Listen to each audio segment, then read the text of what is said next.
Hey, what's going on, my good people? Yeah, we got a lot to talk about. There's been some new video footage released in the case of Quawan Charles, aka Bobby, and we're gonna look at it, and we're gonna try to break it down because there's still so many unanswered questions, and his story needs to be heard. So, we're gonna be the voice for Bobby. Come on, ride with me. Bobby went missing on Friday, October the 30th, in Baldwin, Louisiana. And he was found days later in a sugarcane field on November the 3rd in Laroville, Louisiana. It's about 30 minutes from his house. Now, we all want to know what happened to Bobby. And a lot of people were outraged when Baldwin police came out and made this statement. They said that they will not be investigating the death of a body found in Laroville. However, the Baldwin Police Department will be investigating reasons why the deceased juvenile was missing from his residence in Baldwin. And what that sounds like to me is that they're more concerned with why he disappeared. And I gotta be honest with y'all, I wanna know too. So let's look at a few things. When this story first came out, Bobby's parents told us that Bobby had been trying to, get his little shape up all week. And I guess the mother was gonna take him, Roxanne was gonna take him. So on Friday, when she tried to call Bobby, Bobby didn't answer his phone, right? And she was so worried about that she called his father and his father had to persuade his daddy to go in there and try to get into this room. And when the father finally got into Bobby's room, they realized that Bobby was gone. This is about 3 o'clock in the afternoon. Remember that. After they realized that Bobby was missing, at some point during that day, on that Friday, and in all the articles that I've read, they stated that Roxanne went down there the same day. So when they thought he was missing, Roxanne drove straight there. And remember, on the way there, she stopped the police and told them, like, look, my son is missing. Remember? They told her, like, shit, don't trip. He probably at a football game. Roxanne was pissed about that. And it says that um, Bobby's parents reported him missing on October the 30th at about 8 o'clock that evening. They realized he was missing at 3. At 8, they was reporting him missing. 5 hours. You know. And at first I'm thinking like, oh yeah, Roxanne was on it. She wasn't playing no games. Okay, sis, I see you. And then the more I thought about it, I was like, wait a minute. Pause. Why did Bobby's parents immediately think that he was missing? Hmm? I mean, because we got Roxanne blowing his phone up. He's not answering. She had to make the daddy bust in his room. He wasn't there.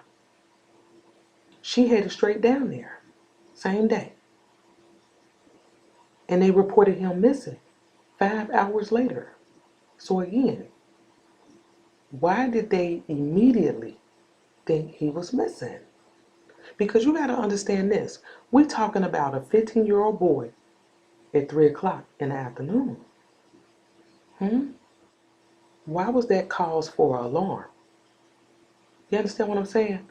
Now, I could see if we was talking 3 a.m., 3 in the morning, your 15-year-old son not home.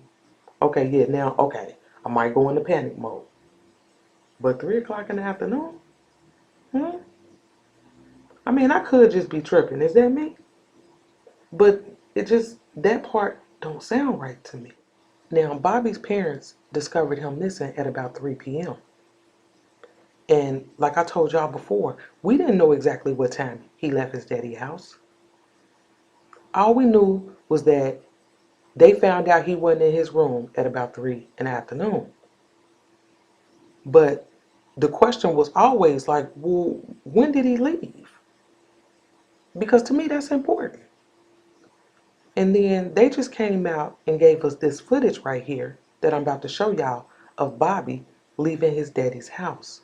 Watch this.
Did y'all see that?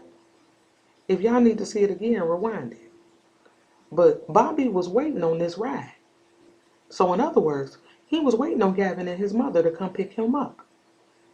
And he ran to the car, hopped in, and then they pulled into that parking spot. Now I don't know if that was a house right there or what, but they pulled up and they all hopped out. And whatever it was that they went to do, it took all three of them to do it. And then here they come running back to the car. And I'm like, what they running for? Usually when we running around like that, we doing some shit we ain't got no business doing. That's what it looked like. And when all of them hopped out the car, where did they go? What was back there? Did y'all take note of the timestamp on this video? It's 1:35 in the afternoon. Now, as long as we ain't got to do no crazy shit like add 6 hours, take away 2 hours, all that extra, then we can trust the time on this footage. And it's 1:35. At 1:44, Bobby pulling away with Janet and her son. And like I told y'all, he took the wrong ride. So from beginning to end, after about 10 minutes, Bobby was gone. This video shows me that Bobby left willingly. He wasn't forced. He wasn't kidnapped. He left with Janet and Gavin willingly. And then you have to understand that during this time, Roxanne is trying to call him. And we know he's alive and well. We just saw him. So why wasn't he answering his mother's phone calls?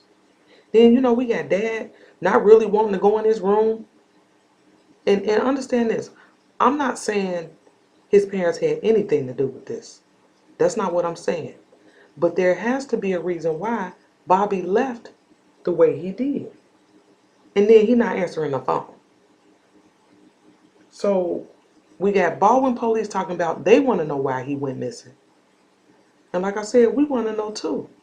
We missing something. Janet told us that she took the boys back to her house. Yeah, this trailer right here. And that's another mystery to us because when they got there, we don't know what happened.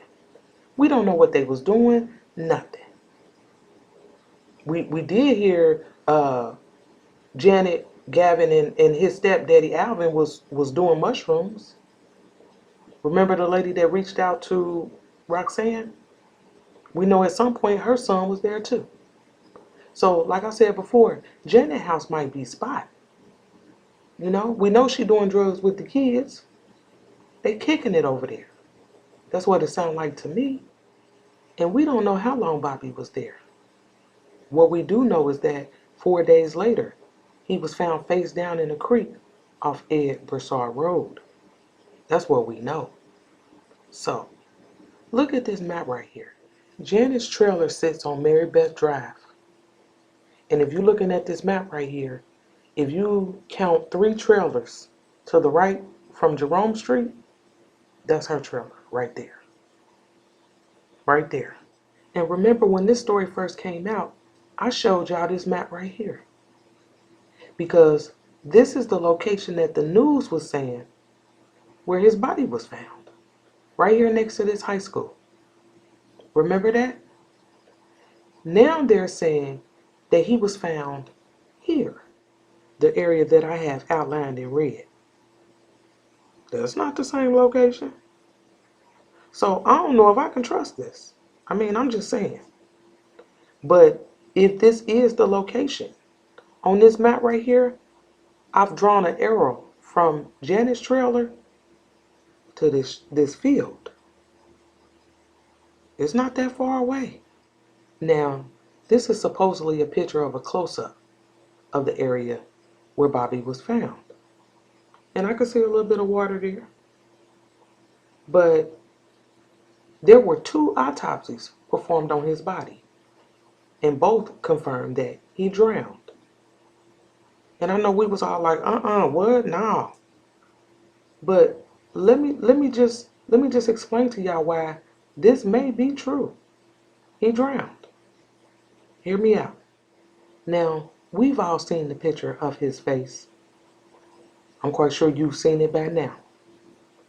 And he has a lot of damage to his face. And it even looks like he was burned on the left side.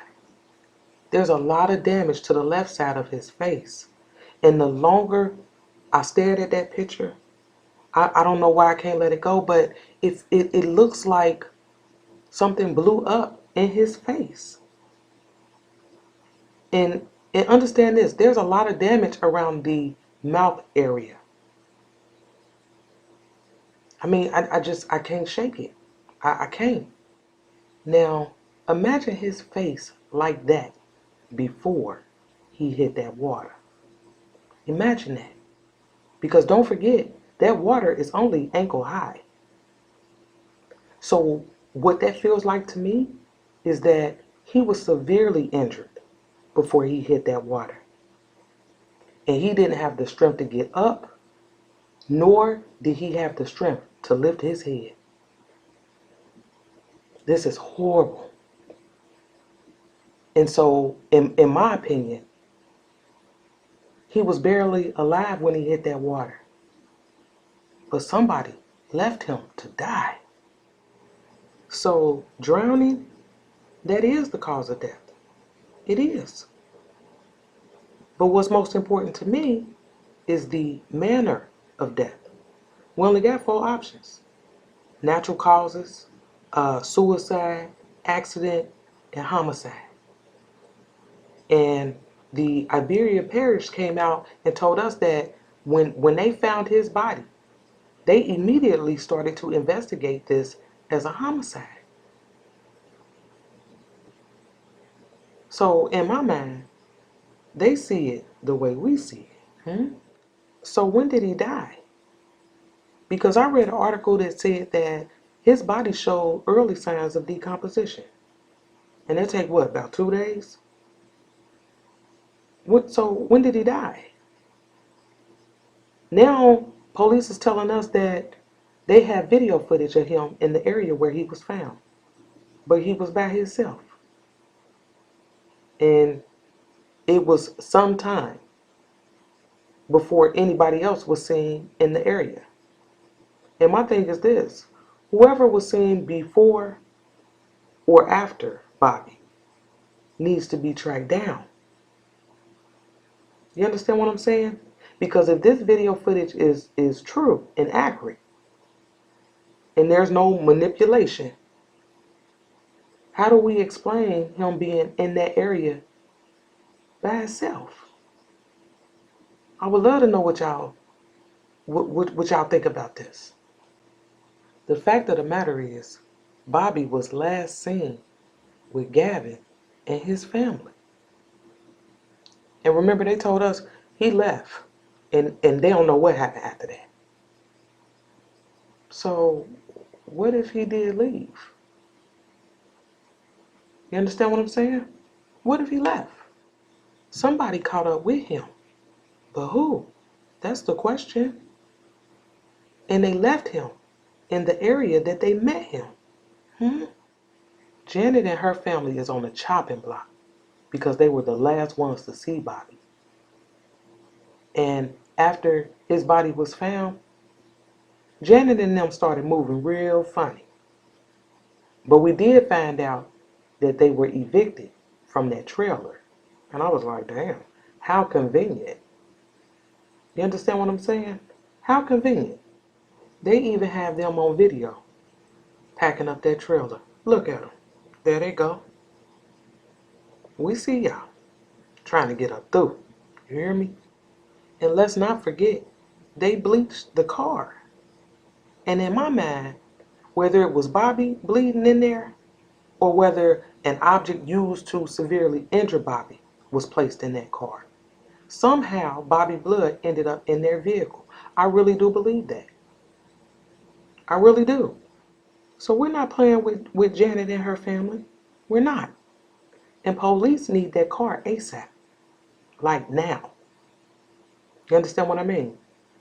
So I definitely want to know what y'all think in the comments because we're missing something. What are we missing? We have to watch the movement and understand the details. Okay? And they need to understand that Team 54 got our eyes on them. Know that. So make the news, nigga, and watch what happens. If you make it over here on this channel, nigga, we on your ass. Okay?